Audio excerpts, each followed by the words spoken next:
Welcome to the O'Connor Elder Law channel. I'm your host, Melissa O'Connor.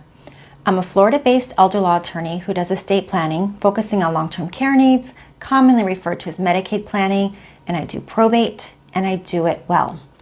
Today I wanted to talk to you about what to do when your parent refuses help.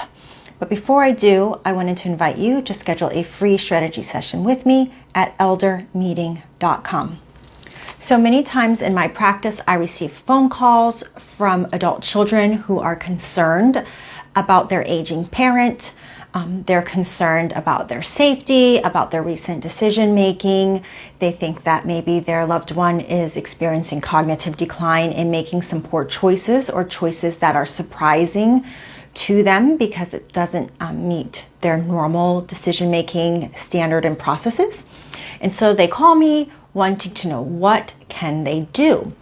And so we have that conversation. We talk about what planning they know their parent might have in place, whether their parent is open to speaking with an elder law attorney, what has been their experience with recent doctor's visits, and have they been able to go with their adult parent to the doctors, and how was that visit? But many times what we land at is that the reality is aging adults are allowed to make poor decisions, right? That does not necessarily mean that they rise to the level of being an incapacitated person, meaning that it's not likely that a court would declare them to lack the capacity to handle their own affairs. It does mean that they're likely a vulnerable adult. Under Florida statutes, we have a statute governing what's a vulnerable adult, meaning that they are more susceptible to falling for predatory behaviors and scams.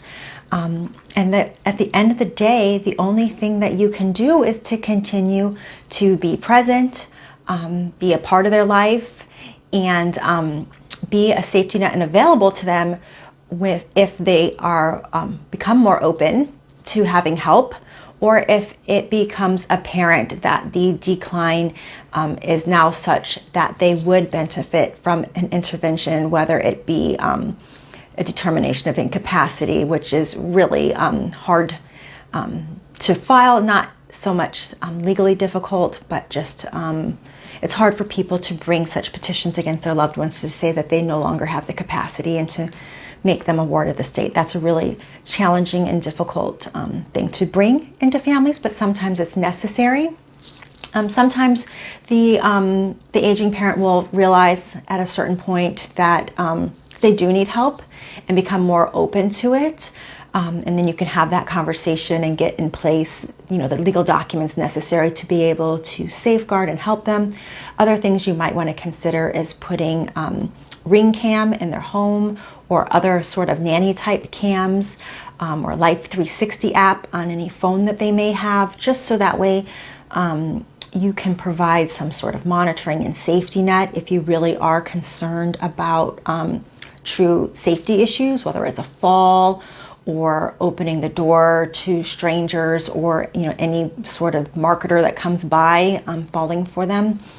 Those sorts of safety nets might be helpful, but ultimately people are allowed to make their own decisions even if they're poor decisions, and that's really sometimes hard to stomach. It's hard to stomach when you are parenting children, to let children make those decisions, and it's hard to stomach when you are an adult child and watching your parent make those sorts of poor decisions, or just things that that they would never have done in the past.